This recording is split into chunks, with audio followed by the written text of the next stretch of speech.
Well, here we are again, folks, staring down the barrel of yet another masterclass in British policing, or should I say selective policing, because let's be honest, that's what we're dealing with here. Essex Police, in their own infinite wisdom, have decided to turn the Bell Hotel into their own personal Big Brother set, rolling out facial recognition tech to live stream every punter's mug straight to their control centre. Why? So they can play judge, jury and executioner, of course, now being anyone they reckon has broken the law. No trial, no questions, just a camera and a computer saying, "Oi, you're nicked." Now, as you all know, I'm a massive technophobe, but even I get it. Facial recognition can catch crooks. Essex Police have been banging on about how it's nabbed people for serious crimes like sexual assault and domestic violence. Fair enough, nobody's crying for those scumbags. At the Clacton Air Show, they got 3 arrests out of 5 alerts, and in Southend, 2 more for harassment and assault. Sounds like a win, right? But here's where it gets juicy. They're not just scanning for rapists and thugs. Oh no, they're also making sure nobody dares cover their face. That's right, masks were banned at the Bell Hotel. Why?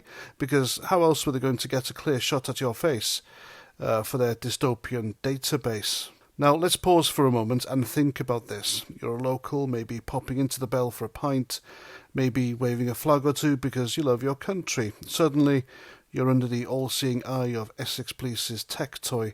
Your face beamed to some control room where a copper with a grudge or a bad algorithm decides you're a wrong 'un. Meanwhile, across town, there's a pro-Hamas, pro-free plasticine protest, peaceful demonstration with people screaming slogans, waving banners, and funnily enough, often covering their faces. Do you think Essex Police are rolling out their fancy facial recognition vans there? Are they banning masks at those gigs? Not on your life. This, my friends, is what we call two-tier policing.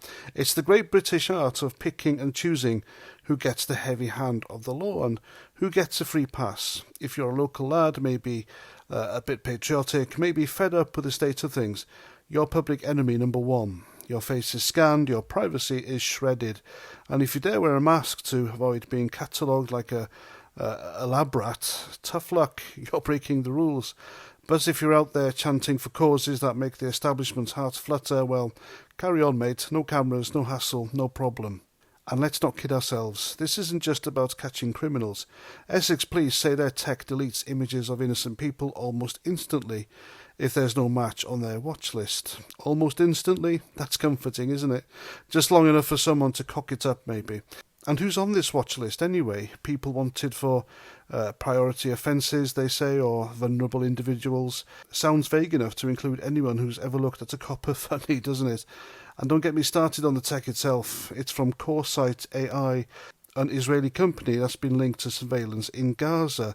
Now, I'm not here to wade into that mess, but when your shiny new policing tool comes with a side of international controversy, maybe it's time to ask a few questions.